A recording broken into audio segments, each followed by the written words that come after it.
সম্প্রতি সময় টলিগঞ্জের আলোচিত এবং দর্শকপ্রিয় একজন তারকা হলেন অঙ্কুশ হাজরা। কেননা এই তারকা তার কেরিয়ারে অনেকগুলো চলচ্চিত্রে কাজ করেছেন, সেখানে অবশ্য তার অভিনয় তার অনুরাগীদের কাছে ভালো লেগেছে।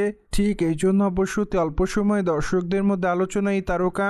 মোরওভার এই তারকাকে সর্বশেষ মির্জা চলচ্চিত্রে অভিনয় করতে দেখা যায়, সেখানে অবশ্য তার অভিনয় ইতিমধ্যে দর্শকদের কাছে দৃষ্টি আকর্ষণ করেছে। কেননা চলিত বছর ঈদে চলচ্চিত্রটি ভারতীয় প্রেক্ষাগৃহে মুক্তিত হয়। মোরওভার অ্যাকশন ধরনের এই চলচ্চিত্রে অঙ্কুশের অভিনয় তার অনুরাগীদের কাছে দৃষ্টি আকর্ষণ করে। ঠিক এই জন্য অবশ্য এরই মধ্যে কলকাতা বাংলার ইন্ডাস্ট্রিতে অঙ্কুশ হাজরা অ্যাকশন হিরোদের মধ্যে চলে এসেছেন।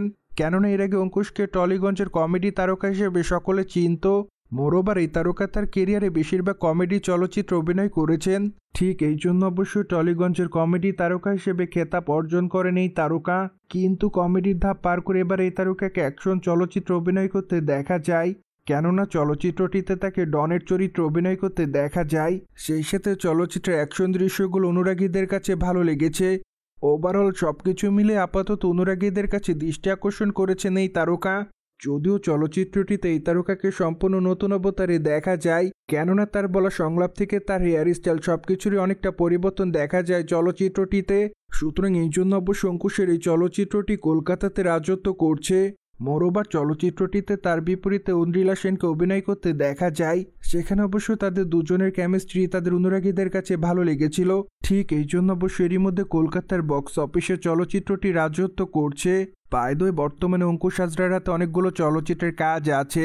ঠিক এই জন্য অবশ্য খুবই তাড়াতাড়ি এই তারকা তার নতুন প্রজেক্টের শুটিংয়ের কাজ শুরু করবেন।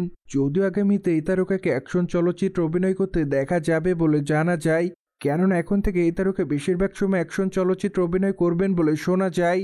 সুতরাং যাই হোক, জেনে তো নিলেন টলিগঞ্জের তারকা অঙ্কুশের মির্জা চলচ্চিত্রটি ইতিমধ্যে দর্শকদের মধ্যে ধামাকা তৈরি করে।